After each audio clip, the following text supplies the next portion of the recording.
Hey friends, so I am going to talk to you about queer representation in the fifth season.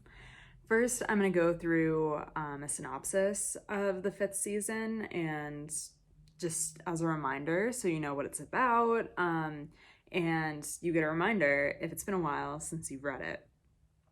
So I'm going to use the back for help. It starts with the Great Red Rift, across the heart of the world's sole continent, spewing ash that blocks out the sun. So, what happens in the prologue is we have this person, he is an origin, and so he is able to connect to the earth in a way that many others can't. He can prevent earthquakes, he can start them, he can manipulate the earth in a lot of different ways. And he uses his powers to split the earth wide open so that it starts spewing ash. And this is going to create a fifth season, which means the earth is basically going to be unlivable for maybe a period of time. Like, people won't really be able to grow food. Animals might turn into carnivores if they were herbivores before. That's one of the things that happens.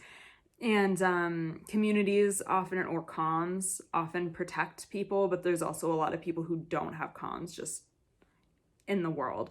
And so this fifth season is going to last a very long time, probably over 1,000 years. And so that's how we start the story. And then we begin to look into the fulcrum. We have 3 characters. Each of them have been involved in the fulcrum in various ways. And the fulcrum is where origins are trained.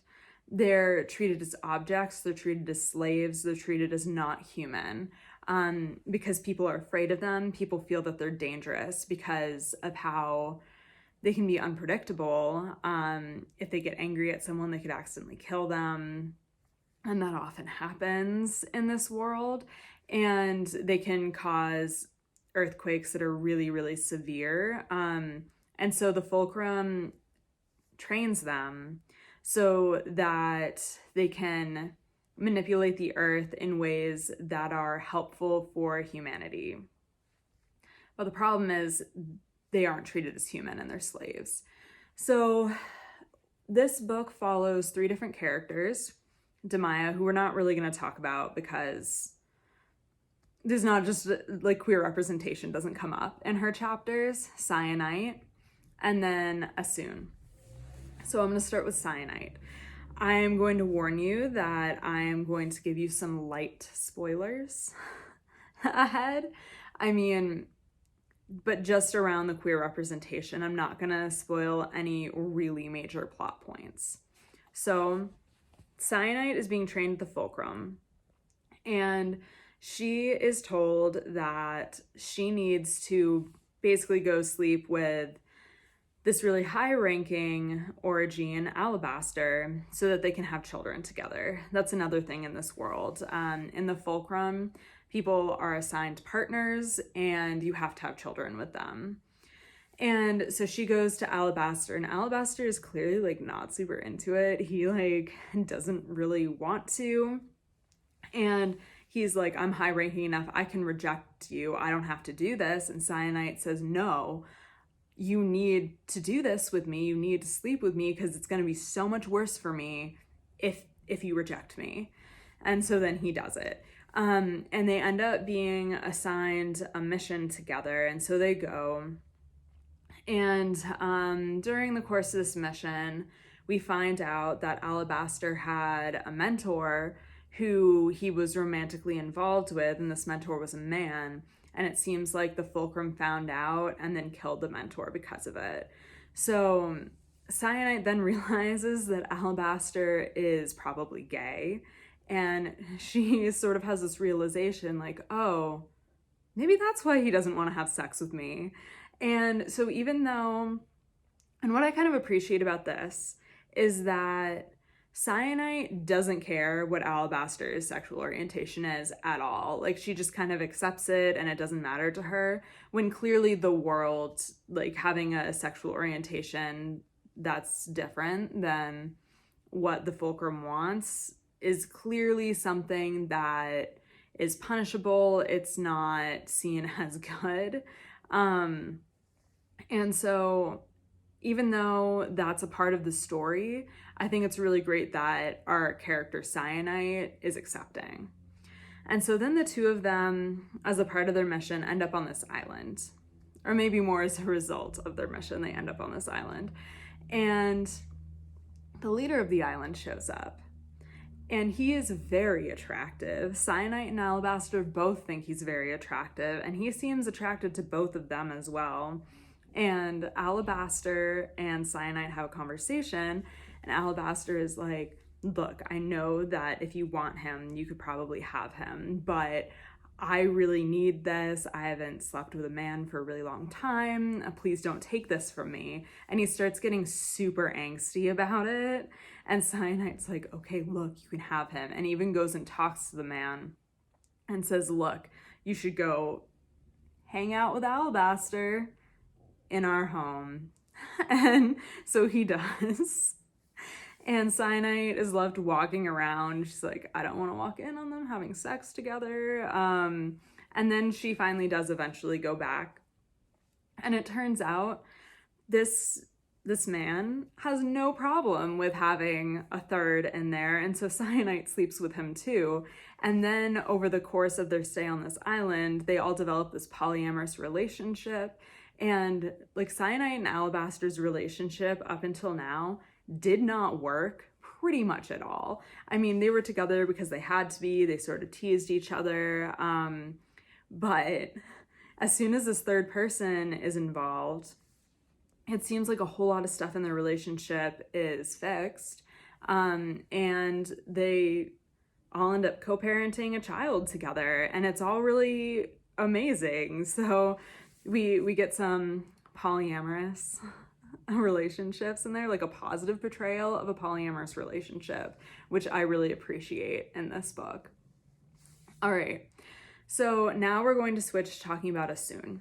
So Asun is traveling to try to find her husband, who has killed her son because the husband found out the son was an Origine. Asun is also an Origine, and she's been hiding this and living in a calm. And then basically as soon as this big rift opens up and it's spewing ash, she gets kicked out of her calm because they find out that she's an Origine. And she's traveling, she picks up someone along the way, and then she comes across this person, and we find out her name is Tonki. It takes them a minute to trust each other. They're kind of scavenging for water and things like that. But Tonki eventually takes Asun and the person Asun is with back to where she's living, and they talk for a while and stuff like that. And then Tonki strips down for a bath and doesn't seem to care that everyone can see her. And it turns out Tonki has a penis. And so, and then Asun makes no comments about this. I guess there might be some vague surprise, but Asun doesn't judge Tonki. Just like, oh, okay. Basically, this is showing, like NK Jemisin is showing in this scene, like it doesn't matter what you have downstairs. Whatever your gender is how you identify. It doesn't matter what parts you have. And so I really appreciated that casual representation of someone who's transgender. And then later on, we also see, like, it's clear that Tonki doesn't seem to have dysphoria about what's downstairs, but then, but she takes this potion to prevent facial hair from growing, and she runs out of it. And Asun comments that she's been a little bit more irritable since she ran out of that potion. And again, there's no judgment there, which I think is really amazing. Like, this is just an identity that this character holds that deepens her personality, deepens her character, makes her more developed. We see a little bit more why she is who she is and what she wants. Because later on we learn a little bit about Tonki's past, and basically her parents didn't know what to do with her because of her gender identity, and it basically sent her away, basically.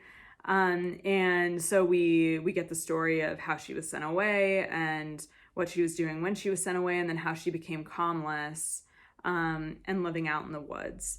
And so while, again, sort of similar to Alabaster, like this isn't necessarily like a positive story, but it's not what the book centers around. And I really appreciate that. We get Tonki as she is, not in the middle of some sort of gender crisis or identity crisis.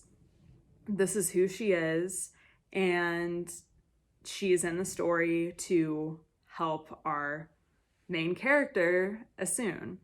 So I think that's really important, and I really appreciated the casual trans representation in this book.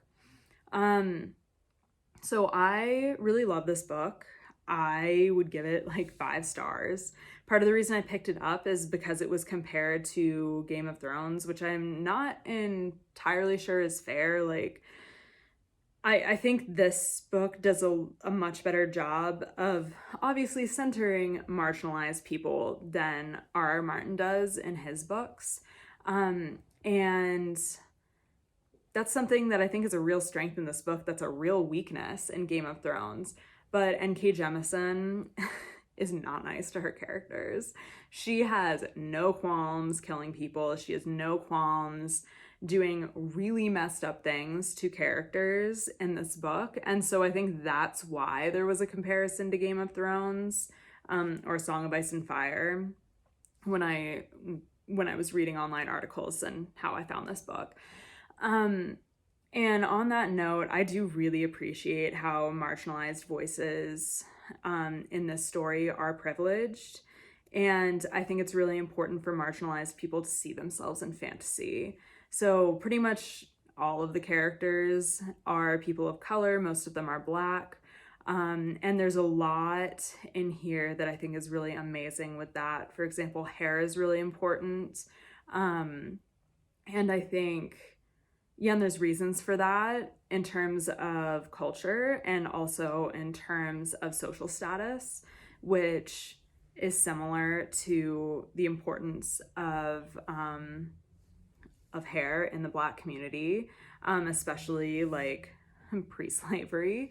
So maybe at some point I'll do another video on that topic. I don't want to go too into it in this video, but I think it's really important to have marginalized voices privileged in fantasy, and it's something that I think is happening more now, and is a more recent development in fantasy, and having more of those voices privileged, like in the Hugo, like in the Hugo Awards. This book won the Hugo Awards. All right, so I hope you enjoyed this video. Like, share, subscribe, and I'll see y'all later.